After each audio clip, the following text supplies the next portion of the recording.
watching the award-winning GHS TV, a nationally recognized student television station.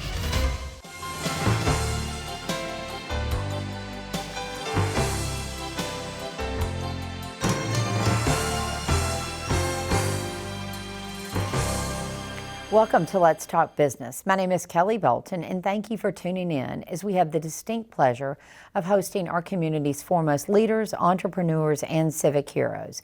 We're thrilled to have with us today Kevin Kern, Vice President of Public Relations at Memphis Tourism, as our guest today. These are unprecedented times that we are living in, and one of the industries undoubtedly most impacted by COVID would be travel and tourism. So we're certainly excited to have Kevin join us as we share what Memphis is doing to attract people to the city, as well as encourage residents to take advantage of the many special attractions we have in town. Because of COVID, Kevin is joining us remotely, so please join me as I welcome Kevin to our show. Kevin, thank you for joining us. I appreciate you joining us, and I appreciate you with this kind of remote way of doing an interview. Thank you. No problem. Happy to be here and look forward to being in the studio with you in the future. I absolutely look forward to that as well. Well, I know tourism has been obviously hurt dramatically. I personally am having quarantine fever. I need to get out. Coming to this studio today, wearing a mask in a studio, socially distanced with only one camera person wearing a mask and gloves filming me and everyone else behind closed doors, feels like a big night out for me, because this is the most I've done in a very long time. So obviously, if this feels like a big night out, I know everyone is feeling the same way. Can you tell us a little bit about the hospitality industry and tourism and how that is impacting you right now? Right. You know, tourism and hospitality is a major industry for Memphis and Shelby County. It's a great source of revenue for tax collections. There are around 50,000 employees in tourism and hospitality in Memphis and Shelby County. It's a $3.8 billion, nearly $4 billion industry in our community. So this is we've got a lot of Fortune 500 companies, but this industry as a whole, it does employ a great deal of people. Memphis is built on a culinary scene. Our music and culture draws nearly 12 million people a year to Memphis and Shelby County. So with COVID coming to the United States, it certainly has dampened the number of people that are coming to Memphis and Shelby County. Some are still coming. They're trickling in. Some people are more adventurous than others. And for those that are coming, we are welcoming them to our city. So, our hotels, Memphis is a community that's been rather lucky that we've not closed any hotels. And, that's not saying nobody's hurting, but the Peabody Ducks continue to walk every day in downtown Memphis, and the Peabody and hundreds of other hotels across our city and county are still welcoming guests. That's good to know, and I think it's important that we pause sometimes and take a moment to understand what this has done to everyone. Many people have lost their jobs. Some are working from home, like me, that has continued to be employed but having cabin fever. But those people in the hospitality industry are hurting.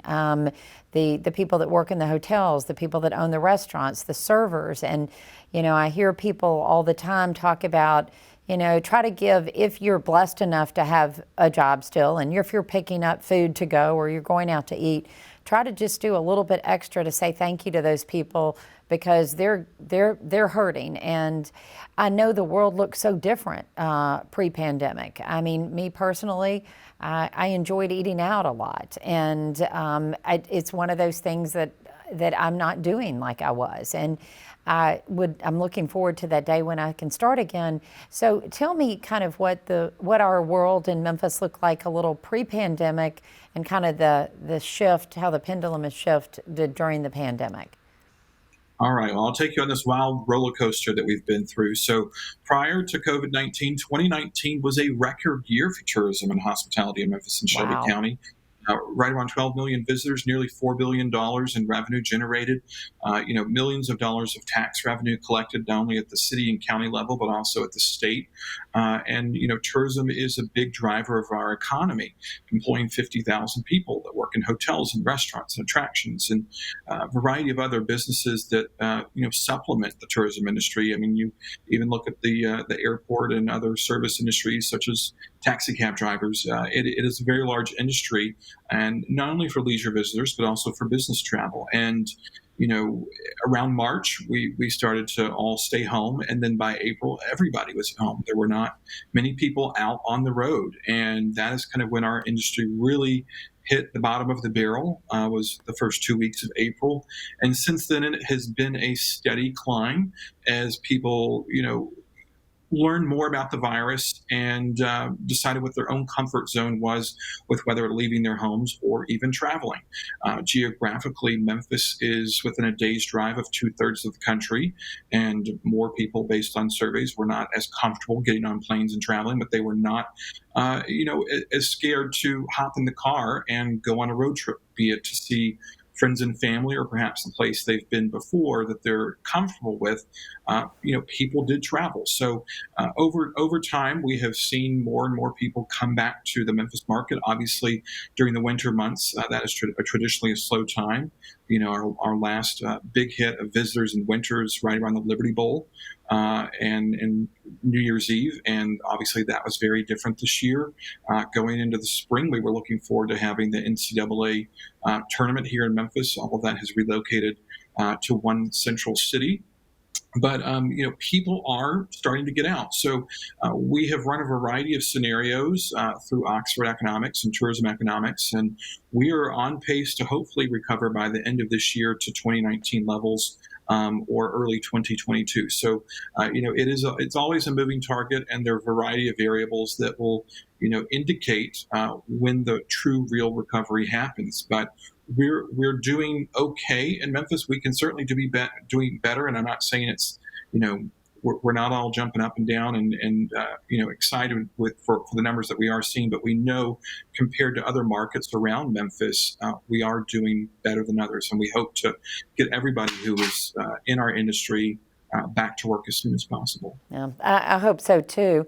How have you made this pivot? I mean, one day it's travel freely and don't wear a mask, and the next day we're wearing masks and scared to get on planes. So how have you, in your role, made this pivot to try to kind of bridge this gap between, a pre-pandemic world, a pandemic world, and back to a post-pandemic world? Right. Memphis Tourism is a destination marketing organization. We're charged with getting people to come to town, come to Memphis and Shelby County and book hotel rooms and stay here and spend those dollars in our community. Tourism dollars are some of the most valuable dollars to have. They're left behind in communities just like Memphis all over the country. And, for us, as the world really started to shut down and fewer guests were checking in and getting on elevators and going up to rooms and going to Beale Street and checking out all of our great barbecue restaurants across the county, we really moved into a little bit of a crisis communications mode as an agency as a whole, bringing all of our partners, whether it's the restaurants, the hotels, the attractions, together to brainstorm to determine how are we going to respond to this. And while we may be closed now, how do we also put the next foot forward and determine how we are going to reopen when it is deemed safe and possible to do that. And, that is part of what we did. Our messaging also changed. Our website, memphistravel.com, changed dramatically. It started off with listing things that were closed or closing, and then eventually it moved into listing things that are open. And so that was a bit of a change in some of our messaging. We said, when you're ready to rock, we're ready to roll. So it was not a hard sales message, but we put the messaging out there that, once travel was deemed safe and things started to gradually reopen with new protocols in place, we put a message out there to visitors within a 600-mile radius that when you're ready to rock, we're ready to roll in Memphis. I love that. The beat goes on. I love that. Well, that's a great place for us to stop for just a moment. We're going to pause and take a short commercial break, so please stick around. 4 major vocal ensembles at Germantown High School. There's a large chorale with about 50 to 60 students, a women's chorus, our chamber choir, which is an elite ensemble of 18 singers, and a contemporary a cappella group, which is about 16 singers. It's really nice to be in a room full of people who share your passion and who want to learn and make every song as beautiful as it possibly can be. I really try to instill in my students the importance of connecting with the literature, that they have to go outside of the box and actually understand what they're singing about. Thank you. This program has really pushed me. It's shown me a lot of my insecurities and how to grow past those. Many times we'll gather around the piano to build that sense of camaraderie, to be able to hear each other better, to interact with each other and make music together. Work together, hold that solid. Go. Then we genuinely love music. We sing because we want to and not because our Mr. Hayner's telling us. Do 2 beats, you come in. 1 and 2.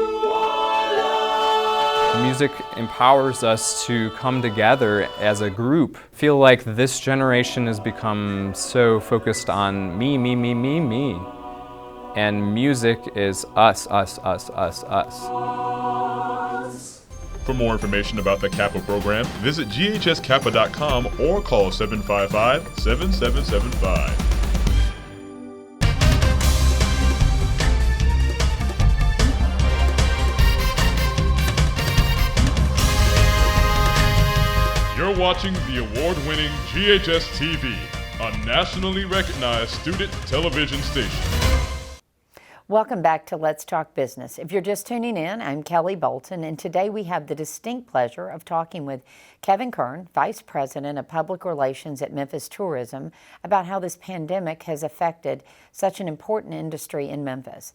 As we operate in a COVID world, Kevin is joining us remotely, so join me as I welcome back Kevin to the program. Kevin, thank you.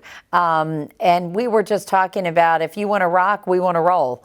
So what else would you like to tell us about this kind of idea about if you want to rock, we want to roll? And I'm interested if you've actually traveled at all during this pandemic and what you're seeing friends and family do. Right. Well, I'll start with if you're ready to rock, we're ready to roll. We did start welcoming visitors with more of a welcome, open doors type message, more towards the summer. And then one of the other things that we did as Memphis Tourism is we know the heart and soul, at the heart of our industry is culinary. Memphis is synonymous with food and music around the world, and restaurants are suffering greatly right now. And one of the things that we did was we encouraged locals. We launched a campaign encouraging people to eat local. And if they're not uncomfortable going to their favorite restaurant, to perhaps do takeaway or do Uber Eats or some sort of food service delivery, so that those restaurants can still get the business that they need, because it's so important. Our restaurants, that favorite restaurant of yours, needs you now more than ever if you want them to be there on the other side of this. They're all struggling to get through this, but they need us to place orders, whether if we don't feel comfortable coming in and sitting down, do takeaway, and every little bit helps them, and they need us so that they're there on the other side of more arms getting vaccinations and us feeling more comfortable getting back out in our community. And as far as traveling, I did get on a plane over the summer, actually in October, early fall, and went to Florida. Middle seat was open. I wore my mask the entire time, and I tested before traveling and upon returning. And it was a unique experience. The plane was essentially full with the middle seats open, and but it was very organized, and I felt safe. I was apprehensive going into it, and I think a lot of people normally would. But the airplanes are probably safer and cleaner than they ever have been, and we hope that just as people get a greater sense of consumer confidence, they'll get back out there. I stayed at a hotel that had a seal on the door that that let me know that nobody had been in there since they had been cleaned. A lot of hotels have issued new protocols where if someone checks out, they don't even go in to clean that room for for maybe 1 or 2 days to let it sit, and then it's cleaned, sanitized, fresh remotes are even put in the rooms to control the TV, and then there's a seal put on the door. So I felt entirely safe, and we hope that more folks will start to get a little bit more comfortable as more shots go in arms and perhaps hit the road. But it's been a unique year for the tourism industry, and as we get into spring and summer, we do expect trends seem to indicate that people like yourself, as you mentioned, cabin fever, a little quarantine fatigue, people are going to start dipping that toe in the water of getting back out there and traveling, even if it is by car. Well, you mentioned traveling by plane. We are still continuing with our airport renovation. Is that correct? Can you tell us a little bit about that? And are we going to ever, all the new, I guess, gates that have been opened, are we going to be able to fill that? I mean, have we put money into an airport and we can't bring it back? Or what is your thought? I know your thought. Maybe share it with us how we're going to get there. We're going to be working to bring people back to town on a leisure basis, on group business with the Renaissance Convention Center. But Memphis International Airport is poised to open a new modernized Concourse B, where they'll be consolidating the majority of air service from A and C all into the B concourse, and we are going to. It may take some time to fill up all of the gates, but the airlines have leased some of those gates. But we expect mid to late summer, to see modernized Concourse B reopen at Memphis International Airport. And we look forward to having all of the airlines that have been there in the past.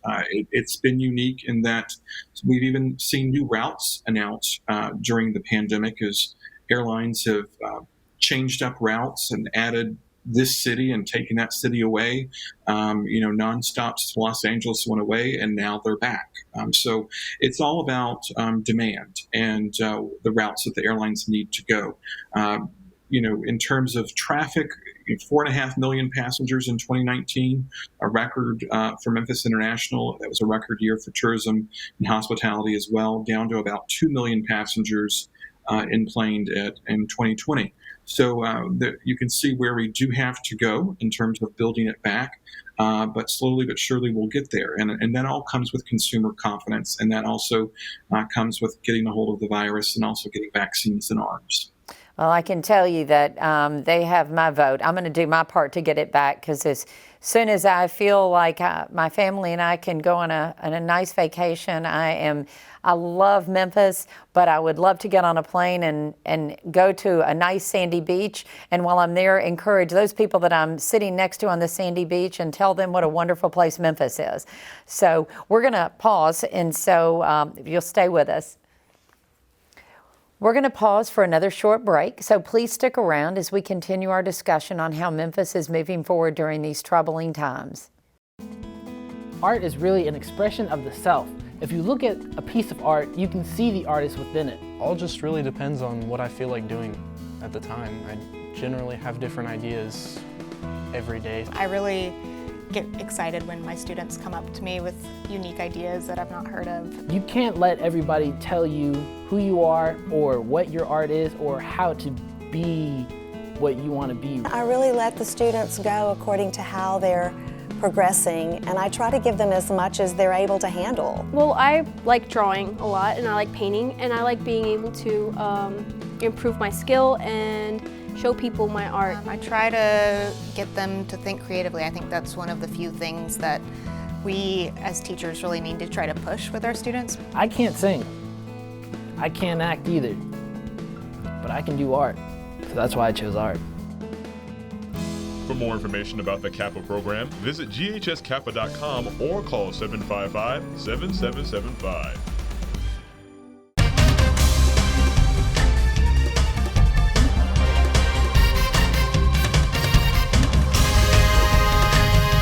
You're watching the award-winning GHS TV, a nationally recognized student television station.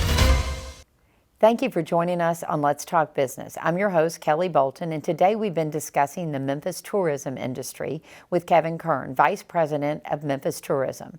Please join me as Kevin joins us via camera as we conduct our socially distanced interview. Kevin, thank you for staying with us. I was just talking about my desire to get on a plane and go to a sandy beach, and then encourage those people that are sitting next to me on the sandy beach to get on a plane and come to Memphis. I'd like to ask you a couple of questions. The first thing is Memphis.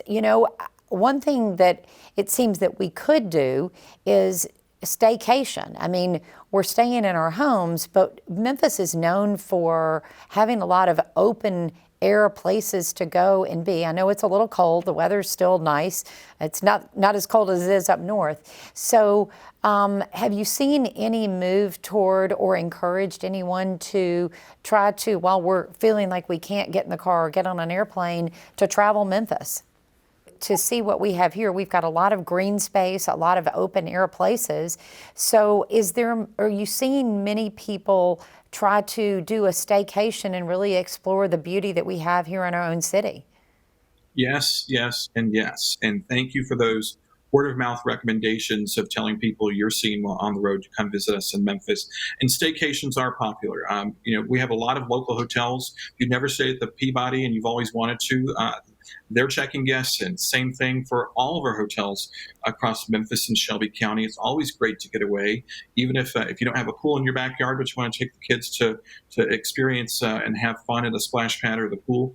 Those are great options. And people are exploring local hotels. We have a lot of brand new hotels in Memphis and Shelby County, such as the Big Cypress Lodge at Bass Pro, to the Arrive Hotel, the new Central Station Hotel at the train station downtown.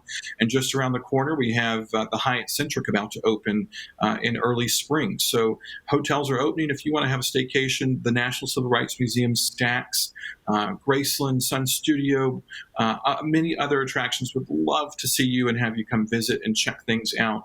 And it is a great way to explore your own backyard. We've got a great deal of assets here that deal with history and culture and music, and 12 million people from around the world come to Memphis each year. So why wouldn't you explore that in your own backyard? Well, I think that's a great idea, and I as I talk about it, it reminds me that there are things that that I need to stop and take time to see, and I can use time to explore my own city. Now, I'd love to talk about the Renaissance Center, the beautiful major project that we've taken on. Can you tell us a little bit about that? Right. The Renaissance Convention Center has been under construction for the last 2 years.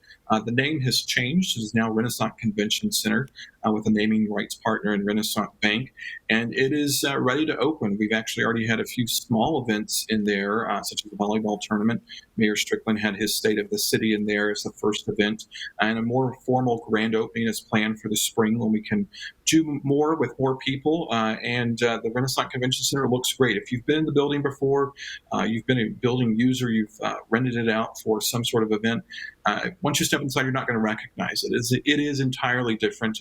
It has been a top-to-bottom renovation, and one of the great things that we've done here in Memphis and Shelby County is that we don't really tear anything down. We're great at taking things such as the Pyramid, Crosstown Concourse, in our existing convention center and readapting them for today's user. And it looks fantastic. We look forward to having a new Lowe's hotel. And, the Memphis momentum has been talked about quite a bit. And while it may have slowed during the pandemic, great days are ahead. And this is such a great asset to have. And with the construction continued during the pandemic safely, of course, same thing with the airport.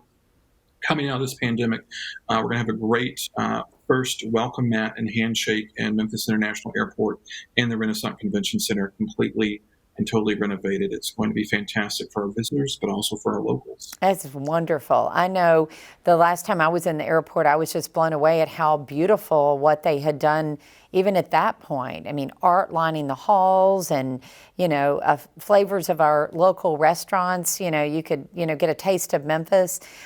Just amazing. And, I would like to ask you if somebody wanted to find out what there is, if it was me, I want to find out what there is to do in Memphis. I'm going to take a week off and I'm traveling Memphis. I'm going to go local. I'm going to visit the great, the hardware store, the Peabody, and I'm going to do all these things. Where do you go to look up what you can do? And if I want to send it to a friend and say, come see me, you get in your car or get on a plane, come see me, look at all the things we can do. What would you say would be a place to go? What's the best resource for that? Two resources I'm going to throw out: memphistravel.com. It is consumer leisure travel driven, but it is a great resource. We've got lots of itineraries that can tell you how to explore our city. For example, we have an itinerary on there on how to celebrate Black History Month all year long in Memphis and Shelby County, and may have some locations that not everybody's familiar with. But also the I Love Memphis blog is a great resource that our team at Memphis Tourism works. Holly Whitfield is our blogger, and she does a great job not only working with locals, but also talking to visitors as well. So either one of those sites, memphistravel.com or ilovememphisblog.com, is where I would send people to kind of do a sense of exploration on what they might see and find in their own backyard that they didn't know was here. Sometimes we kind of use the analogy, New Yorkers don't visit the Statue of Liberty, and much can be said the same for people here in Memphis. They may not necessarily visit those tourist attractions that people travel thousands of miles to see, but we have a lot of great history, music, and culture to explore. Beyond Beale Street, there are things to do in our city. One great option is the Memphis Zoo, but also if you've not gone across Big River Crossing and walked or biked from Tennessee over to Arkansas on the longest pedestrian crossing over the mighty Mississippi, that's something you could do in a socially distant outdoor environment. That's a great idea. You've encouraged me. I need to get my tennis shoes out and maybe try to walk that soon. We've got just about 30 seconds left. When is travel going to begin again? When are we going to start seeing all this happen again? What's your thoughts? If I had my crystal ball handy, I'd pull it out, and kind of give you a prediction. It is hard to say, but I think we will start to see by late summer, people get more comfortable. It really, I think, depends, and the industry believes it depends on the vaccinations, and that will drive consumer confidence. So as long as we can drive cases down and get shots in arms, that will help not only the tourism and hospitality industry that's hurting come back, but all of our industries and put us back on the right track. Well, that's wonderful. Kevin, this has been great. Thank you very much. Once again, I would like to thank Kevin Kern for being with us today, and we thank you for tuning in. We hope this program sheds some light on the many wonderful activities and opportunities in Memphis, and we encourage you to take advantage of all our city has to offer. Thanks again. Stay safe and healthy out there. I hope you enjoyed our discussion, and I hope you will join us again next month on Let's Talk Business.